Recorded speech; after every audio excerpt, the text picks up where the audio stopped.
Imagina por un momento la ciudad de Alejandría hace 2000 años. No era solo un puerto comercial, era el Silicon Valley del pensamiento antiguo.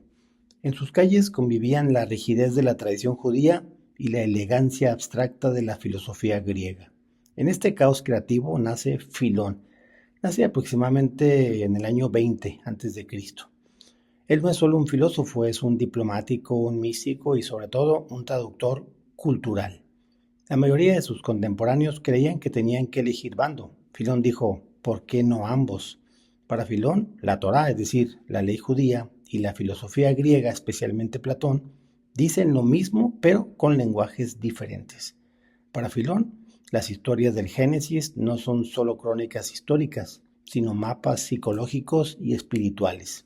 Por ejemplo, él decía que Abraham no es solo un patriarca, es el símbolo del alma que abandona los sentidos para buscar la mente pura.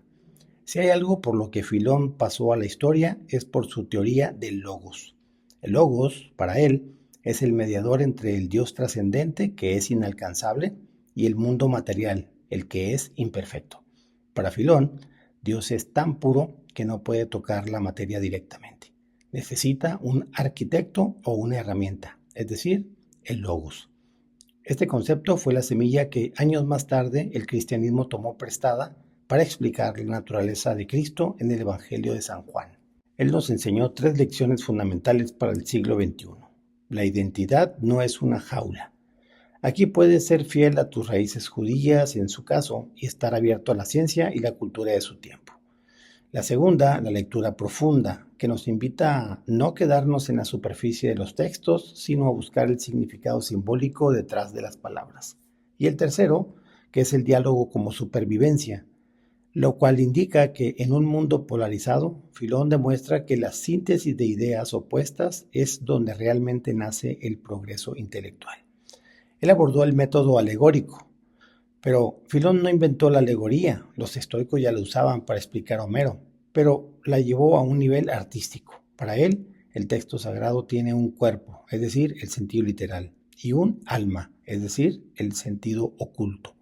Filón convirtió los personajes bíblicos en facultades mentales. Por ejemplo, Adán representa la mente, Eva representa la sensibilidad o los sentidos, y la serpiente es el placer que tienta a los sentidos para nublar la mente. ¿Por qué hizo esto? Porque un intelectual educado en la lógica griega, algunos pasajes literales resultaban antropomórficos o contradictorios. La alegoría entonces le permitía rescatar la fe sin sacrificar la razón. A menudo vemos a los filósofos como gente encerrada en bibliotecas, pero en el año 38 después de Cristo, la teoría se volvió práctica. Hubo violentos disturbios antijudíos en Alejandría y el emperador Calígula ordenó colocar una estatua suya en el templo de Jerusalén. En esa época, la comunidad judía envió a Filón, que él ya estaba anciano, pero era muy respetado. Lo envió a Roma para interceder. Calígula, que se creía un dios vivo, recibió a la delegación mientras inspeccionaba sus jardines. En lugar de escucharlos, los humilló preguntándoles, ¿por qué no coméis cerdo?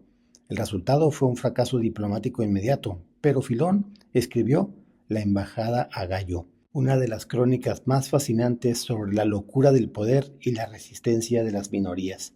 Filón fue el primer intelectual que intentó salvar la brecha entre la fe y la ciencia. Hoy, cuando la política y la religión suelen chocar, su figura nos recuerda que la diplomacia y el pensamiento crítico son las únicas herramientas que tenemos para evitar el fanatismo. Y concluyo, Filón de Alejandría murió siendo un judío devoto, pero sus libros terminaron siendo preservados casi exclusivamente por cristianos. Fue un hombre que vivió en la frontera y como todos los que viven en la frontera vio horizontes que otros ni siquiera imaginaban.